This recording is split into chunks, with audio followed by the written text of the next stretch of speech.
भगवान ने आदमी और महिला इन दोनों के एक अलग जिम्मेदारियां तय की हुई है। तो हमको इस प्रकृति को आगे ले जाना है। अगर हम हर चीज में सोचेंगे महिलाएं कि नहीं हमको आदमी की बराबरी करनी है, तो फिर कहाँ जाएगा ये समाज। अगर आप किसी डांस में या डिस्को में जाते हैं तो वहाँ पे कपल एंट्री क्यों होती है? क्योंकि अगर महिला एक आदमी के साथ रहेगी तो वहाँ पे नॉनसेंस होने के चांसेस नहीं है। अगर महिला ही नॉनसेंस करने लगेगी तो फिर ये समाज कैसे चलेगा, संस्कृति राष्ट्र कैसे बचेगा? फिर तो सब कुछ खत्म है।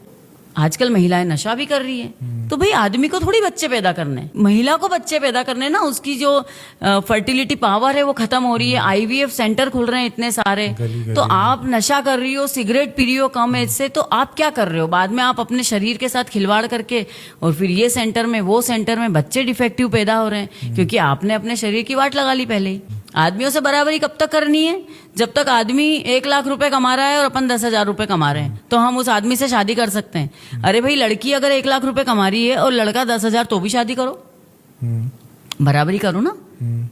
फिर फर्क क्यों पड़ना चाहिए? जहां आपका बेनिफिट है वहां आपको आदमियों से बराबरी करनी है, और जहां आपको लग रहा है नहीं नहीं ऐसा कैसे, आदमी को ज्यादा कमाना चाहिए, क्यों?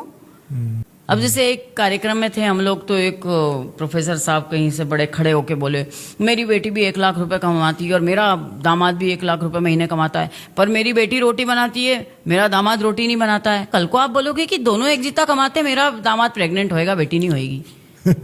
अब परिवार के लिए अगर हम रोटी बना रहे हैं तो ये हम प्रेम से बना रहे हैं। हम कोई बराबरी या प्रतियोगिता नहीं चलती। परिवार क्यों होता है?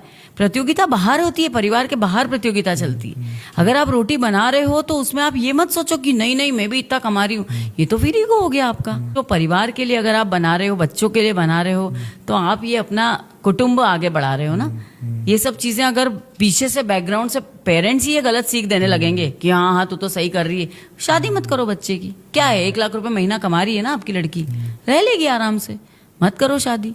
क्योंकि हम जब शादी करते तो आपस में एक दूसरे को कितनी बार कॉम्प्रोमाइज करना पड़ता है, समझना पड़ता है। पर अगर आप ऐसे अपने विद्रोही विचार रहेंगे, और अच्छा है पति भी खिलाते हैं बना के, हमारे पति भी खिलाते हैं, चाय बनाते हैं सुबह उठ के, रोज मेरे हस्बैंड मेरे लिए चाय बनाते हैं। तो ये सब चीजें प्रेम से होती है। ऐसा थोड़ी होता है कि नहीं मैंने ये करा है तो आपको भी ये करना ही पड़ेगा।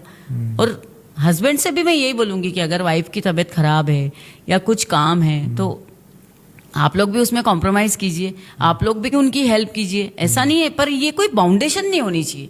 किसी भी रिश्ते में अगर बाउंडेशन और कोई कंडीशन हो गई फिर नहीं चल सकता वो रिश्ता।